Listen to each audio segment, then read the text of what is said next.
जम्मू कश्मीर के डोडा से आपको दे रहे हैं, जहां असर में मुठभेड़ जारी है। असर में विस्फोट की आवाजें सुनाई दी जा रही हैं। असर के वन क्षेत्र में ये मुठभेड़ का तीसरा दिन है। बड़ी खबर बता रहे हैं आपको, तीसरा दिन है मुठभेड़ का, जहां असर के जंगलों में एक बार फिर से हैवी शेलिंग्स की आवाजें सुनाई दी जा रही हैं, विस्फोट की आवाजें सुनाई दी जा रही है। तस्वीरें आप देख सकते हैं। असर के ये वन क्षेत्र है जहां पर 2 दिन पहले आतंकवादियों के साथ मुठभेड़ हुई थी। कुछ संदिग्धों की सूचना मिलने के बाद यहां पर लगातार मुठभेड़ जारी है।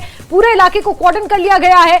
यहां पर बड़े पैमाने पर सर्च ऑपरेशन चलाया जा रहा था और अब खबर निकल कर आई है डोडा से, जहां के असर में मुठभेड़ लगातार जारी है। इस मुठभेड़ का आज तीसरा दिन है। असर में विस्फोट की आवाजें सुनाई दी गई हैं। एक बार फिर से खबर निकल कर आई है जहां आतंकवादियों और सेना के बीच बड़े पैमाने पर यह मुठभेड़ जारी है और तस्वीरें भी आप देख सकते हैं। कल भी इसी तरह से हैवी शेलिंग्स की आवाजें सुनाई दी जा रही थी। जवाबी कार्रवाई दोनों तरफ से हो रही थी, जहां सेना और आतंकवादियों के बीच मुठभेड़ आज तीसरे दिन भी जारी है। यह खबर निकल कर आई है। असर के जंगलों में आतंकवादियों के छिपे होने की सूचना मिली है, जिसके बाद से ही पूरे इलाके को घेर लिया गया है और बड़े पैमाने पर यहां पर सर्च अभियान चलाया जा रहा है। रह रहकर यहां पर सेना और आतंकवादियों के बीच मुठभेड़ की खबरें निकल कर आ रही हैं और बड़ी खबर बता रहे हैं आपको, जहां एक बार फिर से डोडा के असर के इन घने जंगलों में आतंकवादियों और सेना के बीच मुठभेड़ हो रही है। राजन के पास चलते हैं सीधे। जी राजन, क्या अपडेट्स मिल रहे हैं? कैमरे को दूसरी साइड कैसे? राजन, सुन रहे हैं आप मुझे?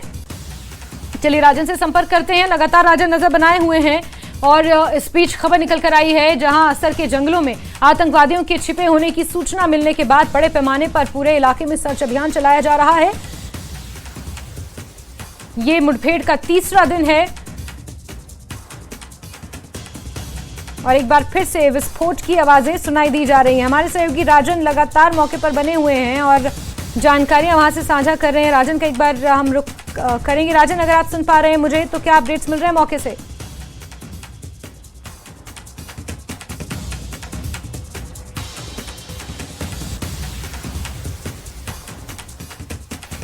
तो असर के जंगलों में एक बार फिर से बड़े पैमाने पर यह मुठभेड़ जारी है। कुछ विस्फोट की आवाजें सुनाई दी गई हैं। ये मुठभेड़ आज तीसरे दिन जारी है। असर के जंगलों में ये माना जा रहा है कि आतंकवादी छिपे हो सकते हैं।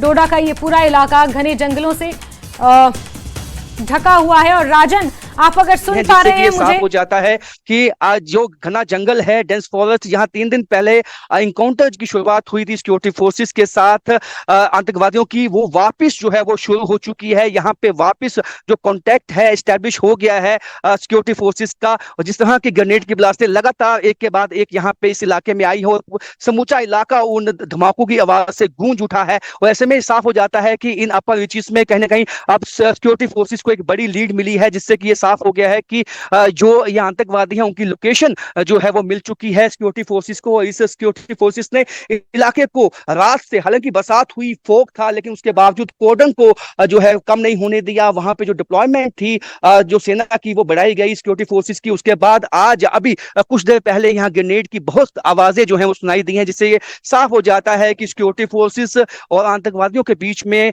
इनकाउंटर की शुरुआत हो गई है। क्योंकि कल एक आतंकवादी को मार दिया गया था और जिसके बाद जो 3 आतंकवादी हैं वो इन्हीं जंगलों में छुपे बैठे थे और रात से ही कॉर्डन किया हुआ था। और कोशिश यही थी कि किसी तरह उन छुपे हुए आतंकवादियों के साथ कोई कांटेक्ट एस्टैब्लिश हो पाए। और जिस तरह से ग्रेनेड की आवाजें अभी आई हैं, तो ऐसा मालूम होता है कि सिक्योरिटी फोर्सेस को लीड मिली है और जो आतंकवादी हैं उनके साथ जो कांटेक्ट है एस्टैब्लिश हुआ है, जिसके बाद अब यहाँ वापस जो है इनकाउंटर शुरू हो गया है। और आपको बता दूं कि जिस तरह से यहाँ पे कल हमें ये भी सूत्रों के हवाले से जो रिपोर्ट्स आई हैं कि कल वो जो M4 के जो कार्बाइन अमेरिकन गन मिली थी, वो भी एक एम्बुश था जो आतंकवादियों ने लगाया था, लेकिन गनमत रही, उसमें ज्यादा नुकसान नहीं उठाना पड़ा। लेकिन ऐसे में जो आतंकवादी हैं उनमें से भी एक आतंकवादी का कल ही सफाया कर दिया गया था। ये जो आतंकवादी हैं इन घने जंगलों में कल से ही छुपे हुए थे। रात को बरसात हुई, उसके बाद कॉर्डन रात के वक्त जो है जो ऑपरेशन है उसको